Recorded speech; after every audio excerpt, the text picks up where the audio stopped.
Yeah, what's up, everybody? It's SOC Soldier Music Ministries. Welcome to the podcast. It is once again Sunday, second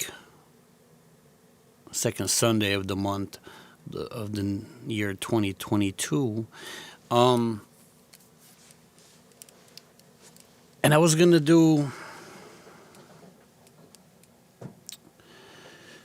talk about a vision, dream, and some things that God told me. That's what I was originally going to talk about this week. But after today's sermon at church, I just feel like I need to talk about that today because it was a really good sermon, a really good message. So I want to talk about that.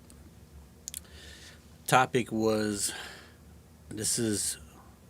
today was actually the intro to a sermon series that my pastor is going to talk about the next couple of weeks. And I think it's very important for us as followers of Christ to hear this message as well as reflect on it, pray about it, and talk to God about it. And the topic was refining. Asking God to refine you. So what does that mean? That means, excuse me,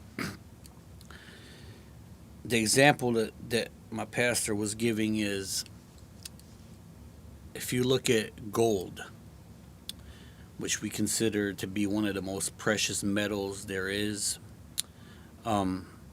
there's a refining process. So when you find gold, you can't just, it's not pure, right? It has impurities in it, and it needs to be refined. And so that means you got to go through a whole process of removing these impurities. The process is through fire, through heat, through melting, liquefying the gold to separate it from all the impurities, the other metals. And the finest, the purest form of gold that we have is 24 karat. But that is very soft. So aluminum is added to it, for example, to make it a harder metal, which gives you the different degrees of carats, right? And that's basically the same thing that in our walk with Christ that God has to do with us. God has to refine us. That means, yes, when we first come to Christ, we're total messes. We come from a worldly life, a worldly view, worldly mindset, and God has to refine us by getting rid of all the impurities in our life, in our mind, in our hearts, to make us who He intends us to be for His kingdom. And that means that fire, the fire that God uses to refine us, to shape us, to mold us, are going to be trials and tribulations, right? That we go through, our personal trials and tribulations, our situations in life, things that are painful. Because from pain, change comes, growth comes. And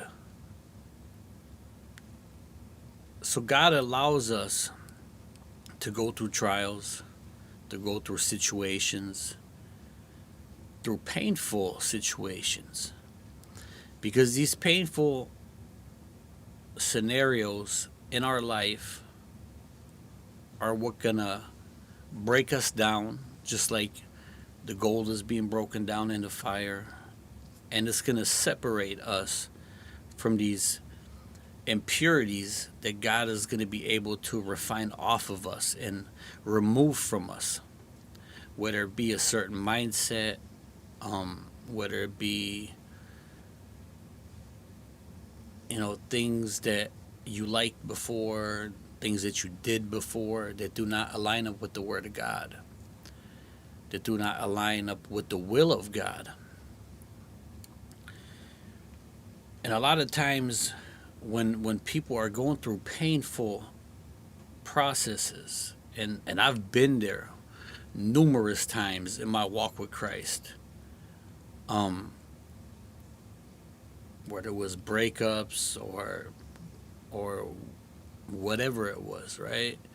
Or just characteristics that I had that were not good for me, that were not good according to God. Characteristics that I've learned from the world. So we go through these painful things, and we think, how can God allow us to go through that? And how can God allow us to go through it by ourselves? Well, the reality is that God allows us to go through these pains, through these growing pains, in order to chisel off and remove the things that have been installed in us by society, by the world, that are not good for us. They're not good for who God has planned us to be, who He wants us to be, for His kingdom. And yeah, it's going to hurt in the process of going through these things. But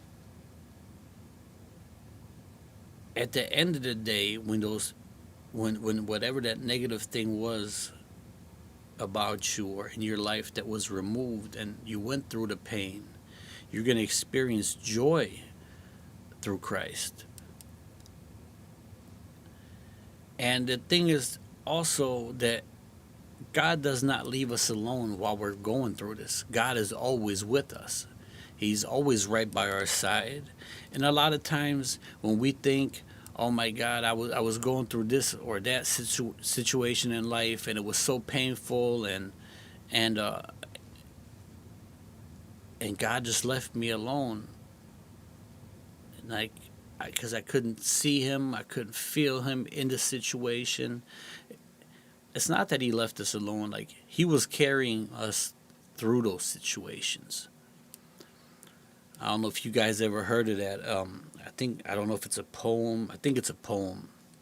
Like it's called Footprints in the Sand,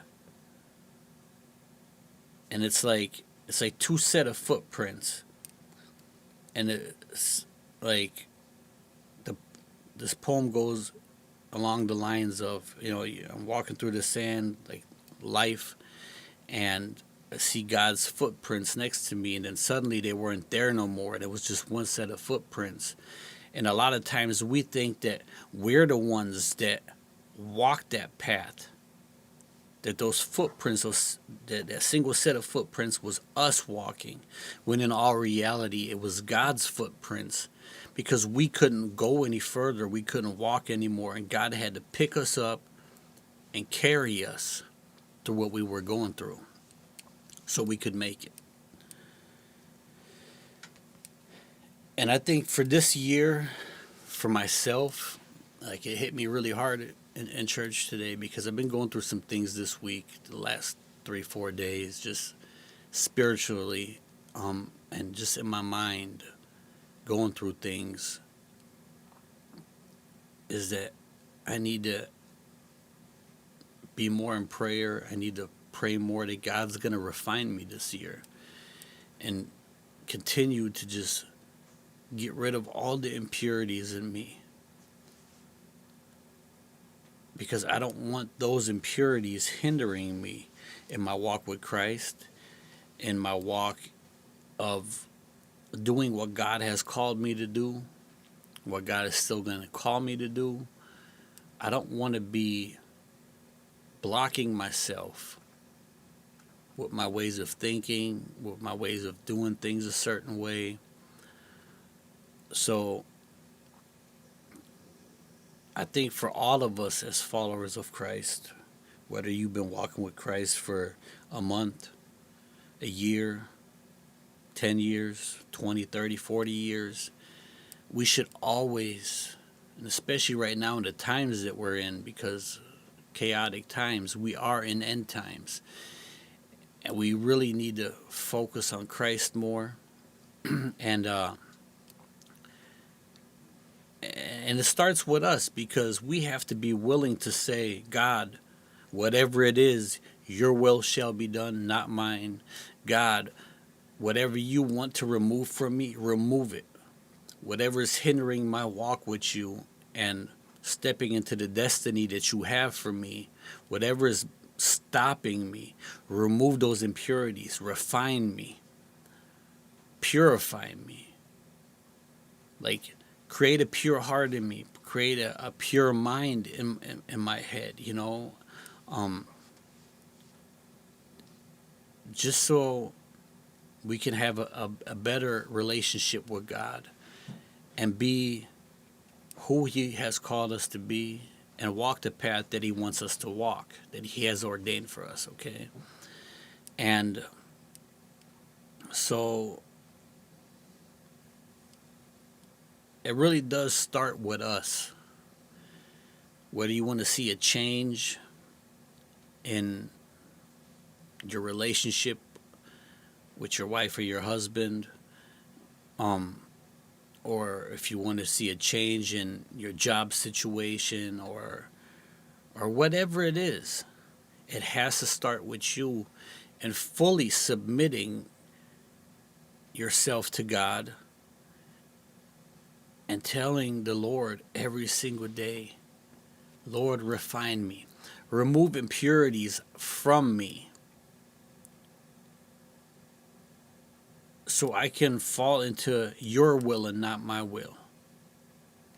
Because God's will for us is always better. I always stress this point, man. If you've watched the podcast within the last 2 years, it's always about God's will. It's not always easy, it's not, but God's will is better than our will. At least I know for myself, out of experience, that when I'm not in God's will, things don't go right. They don't go good. And I end up in bad situations, right? So this year should really, I urge you guys to go into prayer, to talk to the Lord about refining you guys and just removing every single impurity that you guys have inside of you, just so you can have a better relationship with God and live the life that God is calling you to live and not stand in your own way. And instead of always pointing the finger, like when things don't go right, because we tend to do that. Pastor, like the example that he gave with that was when the Jews were wandering through the desert for 40 years, everything was, they tried to point the finger at God for everything that went wrong. Oh Lord this, oh Lord that. And they complained and complained. But they were disobedient. And instead of pointing the finger at themselves and looking at themselves first for what the cause of the issue is, why they're going through what they're going through, instead of examining their own hearts and their own minds and admitting that they're doing wrong, that they're being disobedient, that they're living in sin, that whatever, they always wanted to point the finger at God. And ever since I've been a kid, man, like people would tell me, like, if you pointed a finger with somebody, there's three fingers pointing back at you. So you should always examine yourself first. And that's what I mean with it starts with you first. Like, you have to examine your own heart, examine your own life, and be like, you know what, God, I'm going through all this stuff, and all this stuff is happening because I'm being disobedient to you. I'm not doing what I'm supposed to do. And when you start taking accountability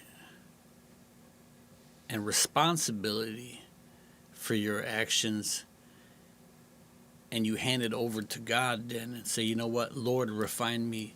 This is what's wrong with me. I need you to change this in me. Then the Lord can start working in you, because the Lord does not force himself on anybody. The Lord does not just change you because he wants you to change. You have to want to make it change. You want to have to do things different. You want to have to do things God's way and focus on God. And when you start doing that, things are going to change for you. When you start allowing the Lord to be Lord of your life, to be your Lord, your master. And people, they don't need to, like, that's the problem that we have nowadays, that people want to take that word master out of context. It's always associated with something negative, like somebody owns me, they're my master. No, God's our master because he's God. And we're not slaves to God. You know what I'm saying?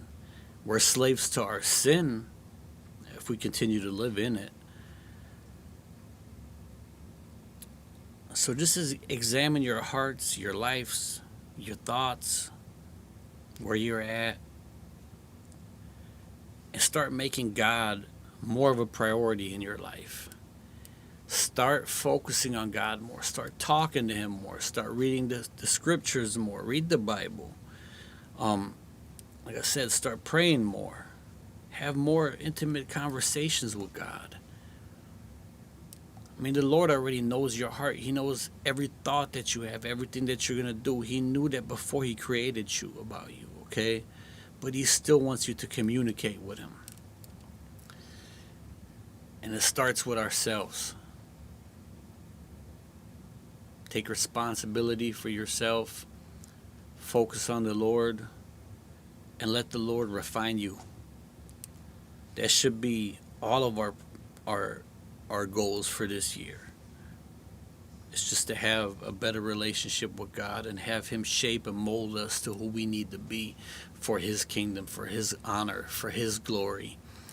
Because it's not about us. It's about Jesus Christ. 100%. And yeah, if you guys got any questions, you can leave them in the comments. If you guys want to just leave a comment, whatever, leave a comment. If you guys need prayer, you guys can contact me. If you guys want to talk more about this, you can always contact me.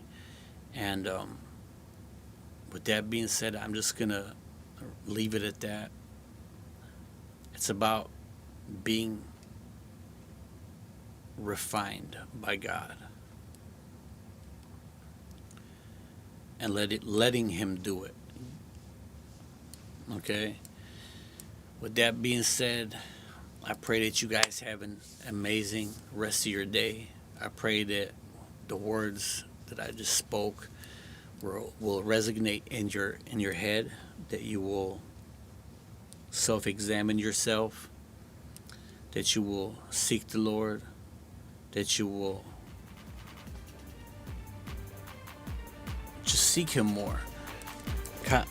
Just pray more, read the word more. I pray that you guys will let the Lord refine you and change you to who you're supposed to be, and get rid of all those impurities in you. I pray you guys have a great upcoming week, and I will see you guys next Sunday. My name is SOC, Soldier Music Ministries, and I'm out. Peace.